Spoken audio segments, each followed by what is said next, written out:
Oftentimes I come across people who ask me to help them with Alpha consultation, that they may find out if they are called to church ministry or to ordinary Igbo. Meanwhile, the people asking these questions are actually Igbo people, Igbo blood.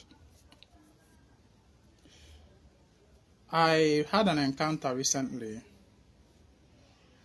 A lady was telling me that she do see herself in dream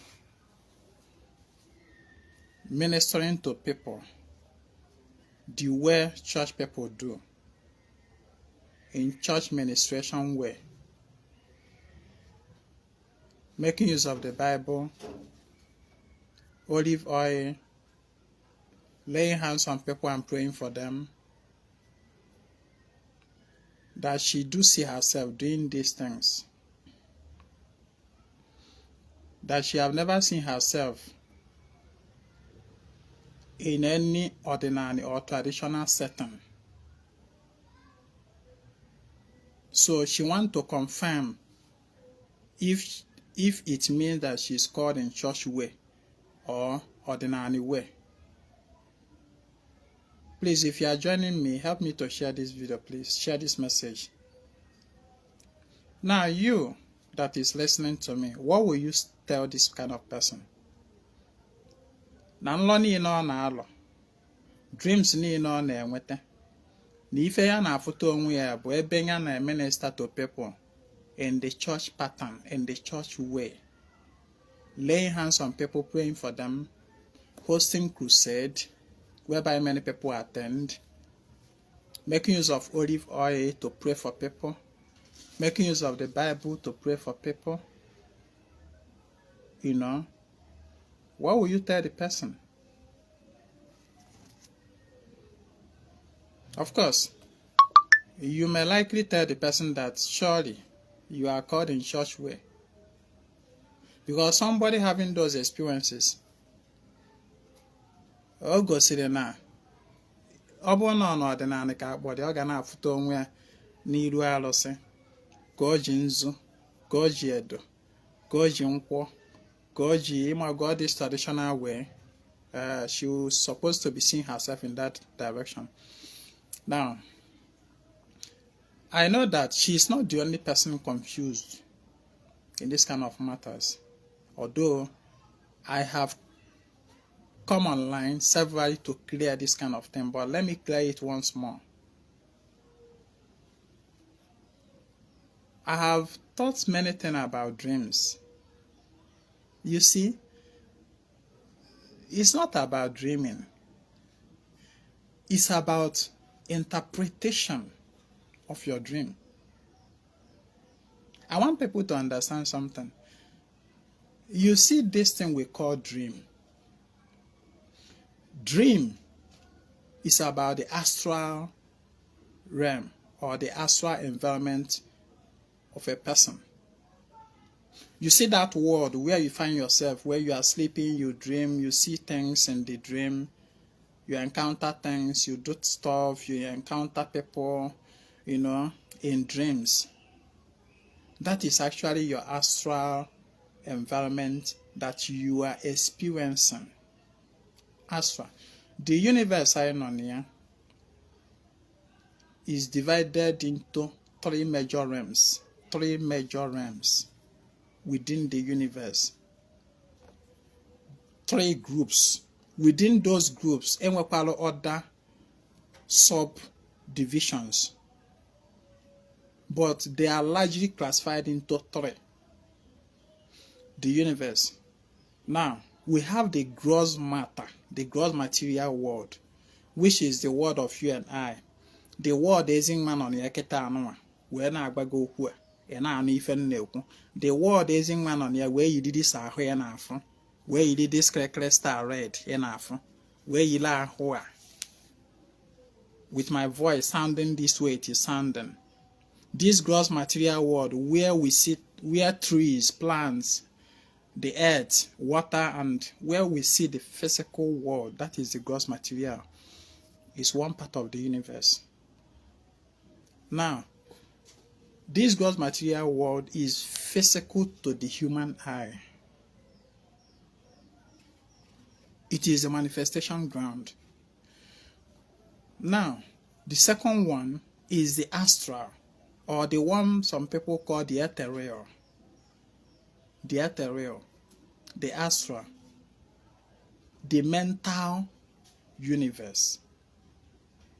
The ethereal or the astral is that it is also material world, it's material realm, but the material there is not gross, it's not dense.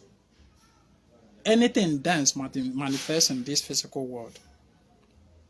But the gross material, the astral, is made of fine material, fine, F-I-N-E, fine materials. It is the mind that controls this part of the universe. Now, this is the part of the universe you see yourself experiencing in your dreams. And then the third part of the universe, which is the apex, the highest as far as the universe is concerned, is the emotional realm. That is the one mad nachi. That is the realm where the soul is generated. The soul that now clothes the pure spirit. The emotional realm, pure intuition, pure spirit, pure spiritual. That is, you are now outside of the universe. So the soul realm is at the bridge between the you see from the pure spirit and about the universe. The first point you experience is the soul realm, the emotional realm. Before you wait, because you descend to the astral, descend to the gross material. Now, the gross material realm is governed by the elements. The elements of earth, water, air, fire. These are the four that govern the gross material. The emotion, the astral is governed by the mind, the subconscious mind. This realm experience is governed by your mind, and your mind is being governed by the things you feed it with through your senses, your bodily senses of sight, the things you see, the senses of the things you hear, the things you taste, the things you say, the things you touch, the things you smell. All these supply data, supplies information to the astral, to the mind. And so, when you now sleep and dream, your chi, which is the emotional being, and your spirit, which is intuition, makes use of those things that are in your mind to pass information to you. I don't know if you understand. They make use of what is in your mind to pass key information to you. In other words, something that is not in your mind, you cannot see it in your dream. It does not mean that if na afana law be if na eche. That is far from what I'm talking about. I am telling you that Yoshi Mwosogi use the materials nona your mind to pass information to you. It's just like this Igbo adage that ana amaru nwata atu awo. Ana atụrụ ya aka n'ikpe okwute. Ana agwa nwata about awọ. Nwata ana ajụ kedu ka awọ dị. Asị ya na-ekwe okwute. Ikpe okwute. Because okwute looks like the back of awọ. But does not mean na okwute bụ awọ. Ma ọ bụ na awọ bụ okwute. I don't know if you understand what I'm saying. A na-eji ife yitere ife. N'ịchọ na mmụọ chọrọ ịpasịrị gị message na nlọ. Oge make use of the images that are familiar to you. The language that are familiar to you. Mmụọ will make use of sounds that are familiar to you to pass information to you. Images that are familiar to you to pass information to you. Mmụọ will make use of people, things that are familiar to you to pass information to you. In other words, ọ bụrụ na ị bụ a Christian, born and bred Christian, let's say you are a Catholic, and as a Christian, you are already told that na angels na-eme ife ọma, angels na-ejeru Chukwu ozi, that na they are white in color, they are dressed in white, they have wings, and ha na-agaghị edebe aka otu a. Now that is the image you have in your mind about beings that are of light, about beings na-eme ife ọma, about beings, creatures na-eme ife ọma, mmụọ ndị na-eme ife ọma. That is your idea about them. Now listen. Ogwugwu be nna gị chọọ ịbịa manifest gị na nlọzi ego ozi. Ọ ga-abịa in form of that image you have about mmụọ na-eme ife ọma. Ogwugwu be nna gị, for instance, chọọ ịbịazi gị ozi. Ọ ga-abịa as a white, that image inwelu in your mind about na ihe anụ abụ mmụọ na-eme ife dị mma na ifela yes na mmụọ abụ mmụọ ọma. Ọ ga-eji the image of that mmụọ ọma wee bịakwute gị. That ogwugwu be nna gị, ọ bịa efu ya, ọ ga-eyi white, bulu nku n'azụ.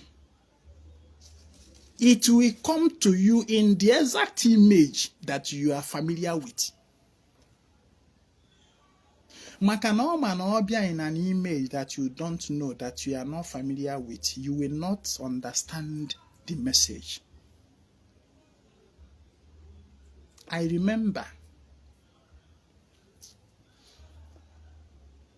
when I was a Catholic, a Christian, I used to have apparitions of the Blessed Virgin. Let me not call it Blessed Virgin, but a being used to visit me in the image of the Blessed Virgin Mary that I know as a Catholic. On abia in many forms. Sometimes I see her in trance. I do see in trance. And the most times I see in dreams. Or be one abia in the image of the Blessed Virgin Mary like, because the Catholic Church have many images of the Blessed Virgin. Mana obiawa nka the most pleasing to me, to my heart. Ya bụ na-eme meditation. That is the image I have. Nyako na-ejikari wala abịakwute m. Na-aghọta. Oh, later on, ka m mecha chọpụta mmụọ dị ife ahụ. ji that image were abịakwute m.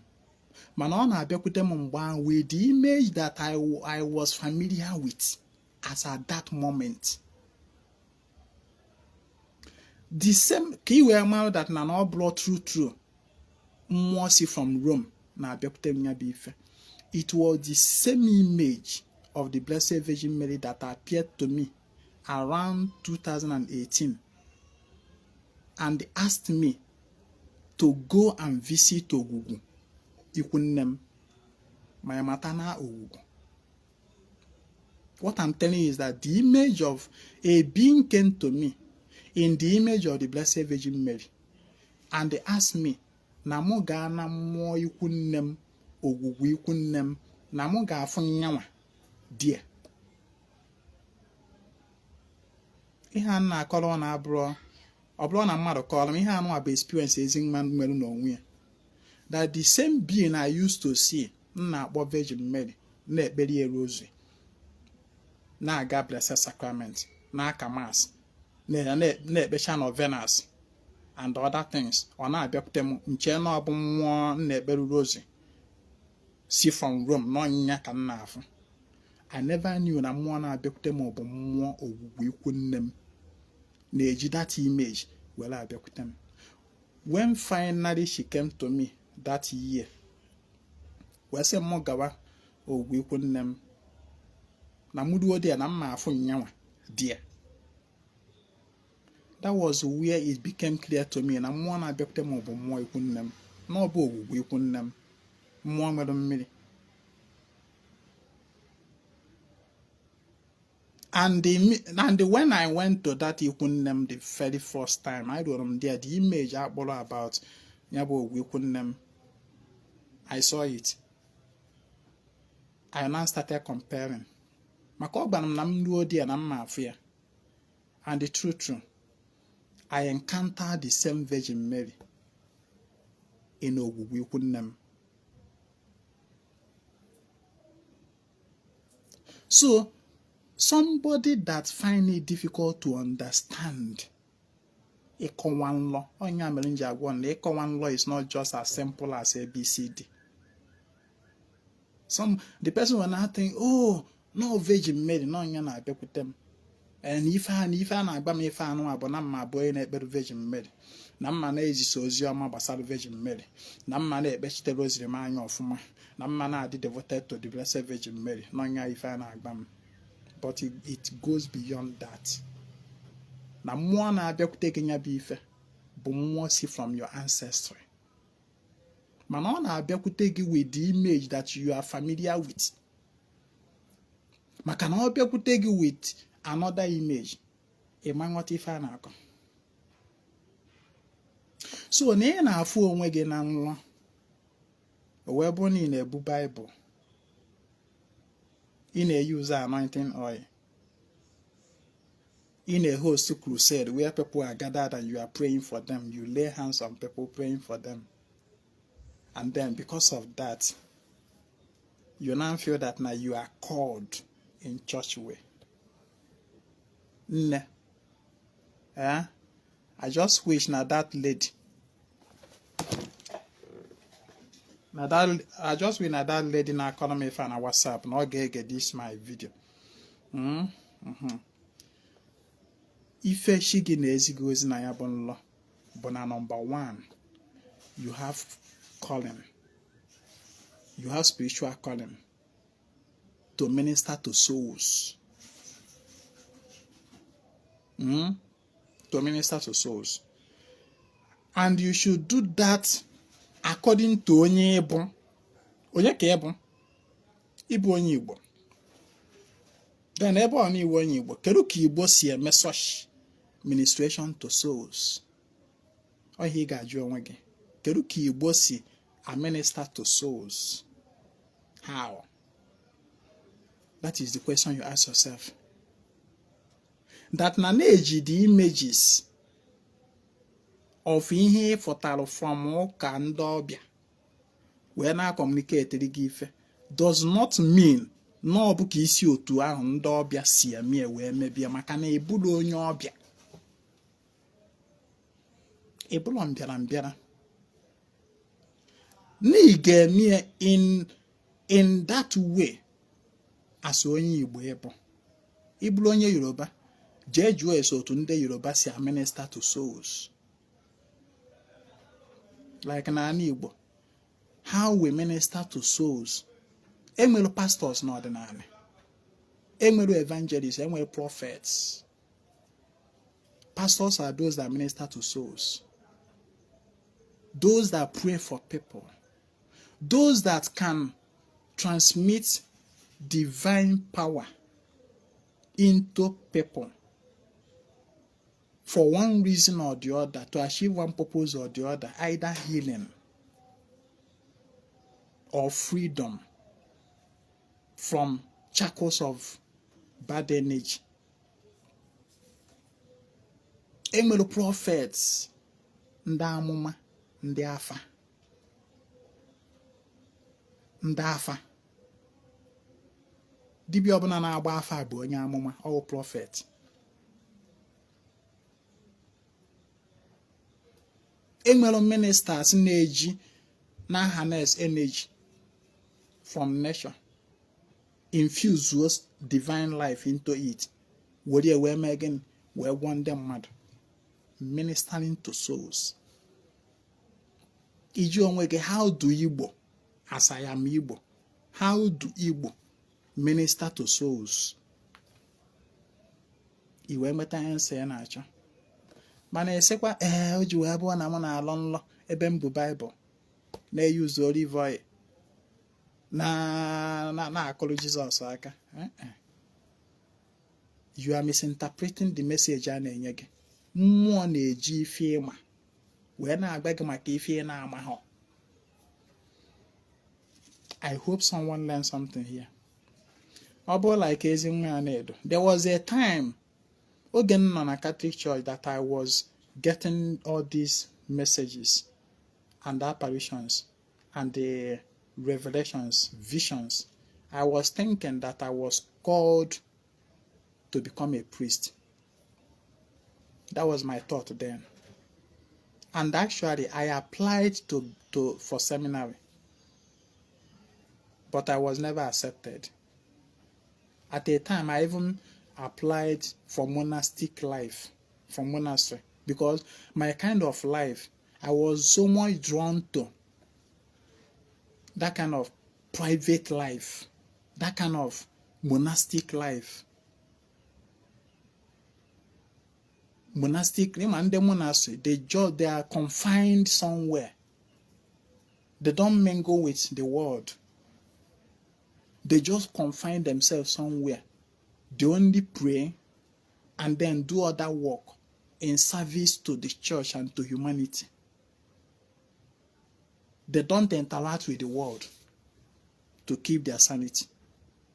That was the kind of life I was drawn to as a Christian. And even now, in ordinary. Ezinwa Anaedo is just that private kind of person. Also, ni mere that na na call. If you want to look for my trouble, just call me. Engage me on call. Ezinwa is somebody that I'm like in all women. I like that monastic kind of life, privacy, like the language you will describe here now. I just like enjoying my own company, and in that serenity of my own company, that is when I get divine revelations, directions. I am not the kind of person that like crowd. Ebe crowd or it's not the life of Ezinwa Anaedo. Crowd on the back at Anua. Na choka mess where to on n'ime ana jezo somewhere so that I'll just be on my own. Onye ọbụla na ọrụ onwe. That is my kind of person. And in that privacy, I will be deep in meditation, contemplations.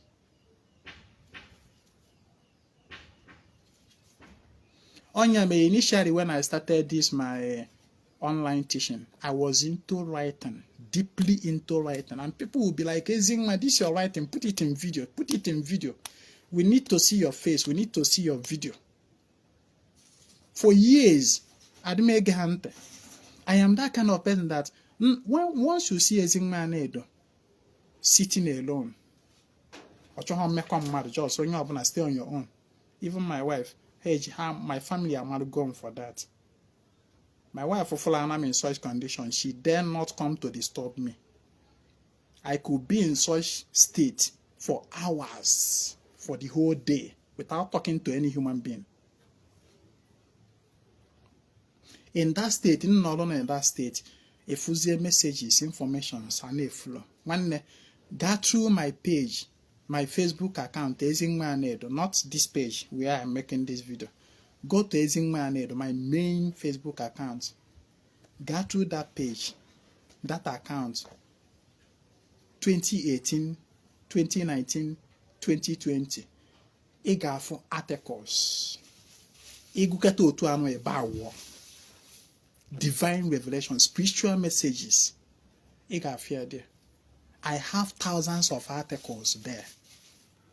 Oh, when I'm for the man on the one article, 2 hours, 3 hours, 4 hours, 5 hours, writing just one article. I'll just be on my own. So I have always been inclined to that kind of private lifestyle.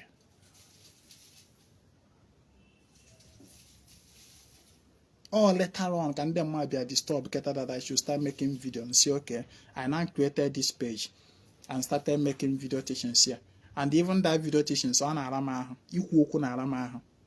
am not used to it. I would rather write word for one type on word pen on need without talking. If you want to put Ezinwa Anaedo through stress, put him in such condition that he will be talking. You will stress me off. And that is why I don't like call. I don't like call. Because engaging me in call is engaging me in talking. Or can where my division about call also. Engaging me in calls is engaging me in talking. I'm not made this live video now. To come up live to talk is great sacrifice for me. Because I am not a talking kind of person. If you want to do me a favor, just leave me in such state that I will not be talking. And I will be happy. So, with this kind of temperament that I have as a Catholic then, I was applying for monastic life. Now, monastic life, you can fit him than even being a priest. Because if you are a priest, you will be posted to parishes where you have to be interacting with people, hearing confessions, holding mass and all that, preaching. And see on that I may not be too good in that aspect. Let me just not go along with me monastery. Chef for like everybody.